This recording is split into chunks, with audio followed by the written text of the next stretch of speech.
שלום, לי קוראים חגי דניאל, ואני שותפה בדניאל, בית של ייעוץ ופיתוח ארגוני.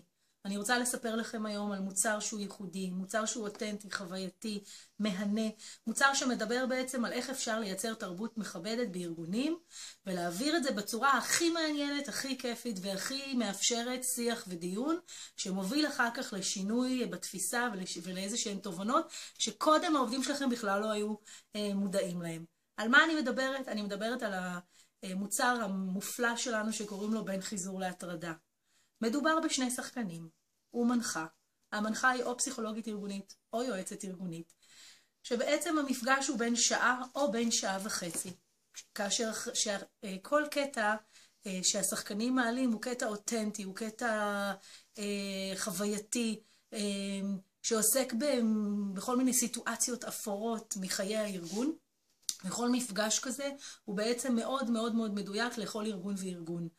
בתום כל קטע שמועלה, אנחנו מדברים על מסגרת של שעה או שעה וחצי כאמור, יש בין 4 ל6 קטעים, שכל קטע הוא בין 2 ל3 דקות, יש דיון עם הקהל על ידי המנחה, ובדיון הזה עם המנחה מגיעים להמון תובנות. מבינים מהו החוק למניעת הטרדה מינית על כל 6 ההתנהגויות האסורות. מבינים איך מייצרים תרבות מכבדת. מה זה בכלל תרבות מכבדת? המפגש מאפשר איזשהו שיח שהוא אמיתי, שיח שהוא אותנטי, שיח שהוא כן, דיון שהוא ערכי. הרבה פעמים כשאנחנו מדברים על החוק למניעת הטרדה מינית, זה מעורר איזושהי תגובות אנטגוניסטיות.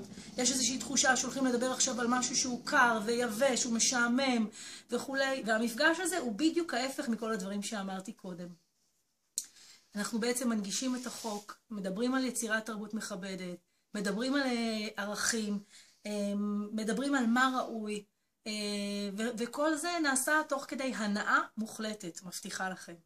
אז אם מעניין אתכם מה שאמרתי עד כאן, ואתם רוצים לשמוע עוד פרטים, אתם מוזמנים לדבר איתנו, תכף הטלפונים יופיעו במסך, או לשלוח לנו מייל, שגם זה יופיע תכף במסך. ואני גם אצרף לינקים למפגשים קודמים שעשינו בארגונים, אז תדברו איתנו, מחכים לכם. תודה.